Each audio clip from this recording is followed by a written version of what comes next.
നിങ്ങൾ എത്ര പ്രയത്നിച്ചിട്ടും വിജയിക്കുന്നില്ലേ? സന്തോഷം നിറഞ്ഞ നിങ്ങളുടെ കുടുംബത്തിൽ പെട്ടെന്ന് കലഹങ്ങൾ തുടങ്ങുന്നുണ്ടോ? എങ്കിൽ സൂക്ഷിക്കുക, ഇത് വെറുമൊരു കഷ്ടകാലമല്ല. നിങ്ങളെ തകർക്കാൻ ഒരാളുടെ വാക്കുകളോ നോട്ടമോ മാത്രം മതി. കരിനാക്കും ദൃഷ്ടിദോഷവും ഏറ്റാൽ കല്ല് പോലും പിളരും എന്നാണ് പ്രമാണം. ഗൗരവകരമായ ചില ലക്ഷണങ്ങൾ നമുക്ക് നോക്കാം.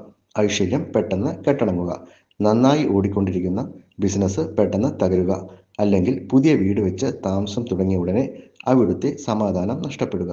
ഇത് ഒരാളുടെ അസൂയ നിറഞ്ഞ നോട്ടം നിങ്ങളുടെ മേൽ പതിഞ്ഞതിൻ്റെ ഫലമാണ്.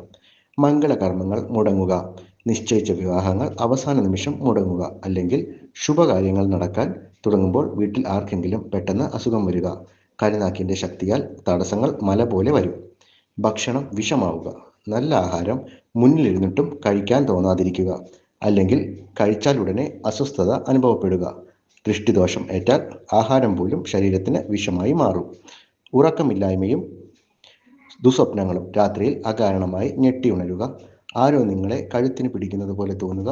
ദൃഷ്ടിദോഷത്തിൻ്റെ കാഠിന്യം കൂടുമ്പോൾ ഇത്തരം ബാധകൾ അനുഭവപ്പെടാം. ചില പരിഹാരങ്ങൾ ഇവിടെ നോക്കാം. ഇത് നിസ്സാരമായി വിടരുത്. ഇതിന് കൃത്യമായ ശാസ്ത്രീയ പരിഹാരങ്ങൾ ആവശ്യമാണ്. കുരുതി പുഷ്പാഞ്ജലി. രൂക്ഷമായ ദൃഷ്ടിദോഷം മാറ്റാൻ ഭദ്രകാളി ക്ഷേത്രത്തിൽ വലിയ കുരുതി വഴിപാടായി നൽകുക. ആ ചുവന്ന കുരുതിയിൽ നിങ്ങളുടെ മേലുള്ള എല്ലാ കരിങ്കണ്ണ് ദോഷങ്ങളും ഇല്ലാതാകും. കരിമഞ്ഞൾ പ്രയോഗം. വീടിൻ്റെ ഉമ്മറവാതിലിൽ കരിമഞ്ഞളും കരിങ്ങാലിയും ചേർത്ത് കെട്ടുന്നത് ദൃഷ്ടിദോഷത്തെ വീടിന് പുറത്ത് നിർത്തും. ഒരു കവചം പോലെ ഇത് നിങ്ങളെ സംരക്ഷിക്കും. ഉപ്പ് ഒഴിഞ്ഞുകളയൽ. ചൊവ്വ വെള്ളി ദിവസങ്ങളിൽ കല്ലുപ്പും കരിന്തിരിയും കൂട്ടി ഒഴിഞ്ഞ് തെക്കോട്ട് വലിച്ചെറിയുക. ഇതിലൂടെ ശരീരത്തിൽ പിടിച്ചിരിക്കുന്ന നെഗറ്റീവ് ഊർജം ഒഴിഞ്ഞു പോകും. ശത്രു സംഹാര അർച്ചന.